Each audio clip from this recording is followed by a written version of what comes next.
Minsan ba natanong mo na rin yung sarili mo? Bakit nandyan ka pa rin?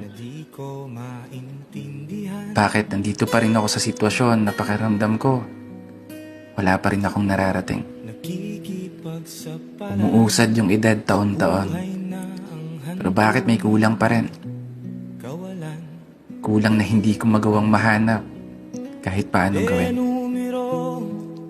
Kasi ang hirap kapag pinanganak kang mahirap. Oo, totoo yan. Kasi dagdag hamon sa'yo kung paano mo babaguhin ang kapalarang inilaan. Sitwasyon na kinasanayan. Buhay na kinamulatan. Tadhanang minana at pinagkatiwala ng mga magulang kasi kung meron lang tutorial video sa YouTube kung paano yumaman, wala sana tayong problema. Kaya napakaswerte mo kung isa ka sa mga pinanganak na mayaman na. Kasi imagine, problema mo na lang ay kung paano mas magpapayaman pa. Mag-aaral ka na lang nang di na iniisip kung saan ka kukuha ng pangmatrikula. Samantalang pag mahirap ka, paiyakan pa bago ka makahawak ng diploma.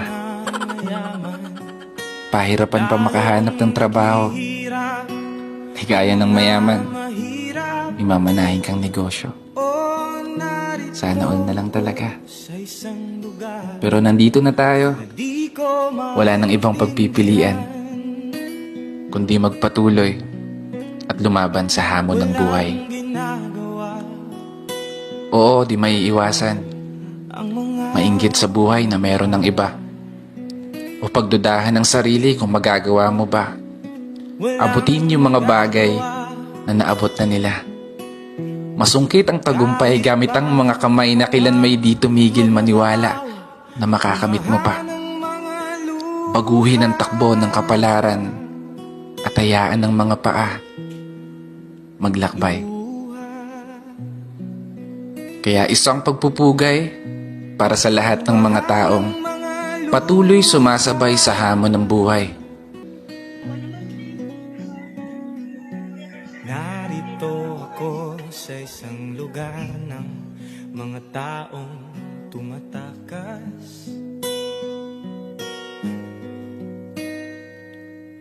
Naghahanap ng swerte sa iba dahil dito'y wala ng bukas. Kakarampot, nasa sahurin, sobrang mahal na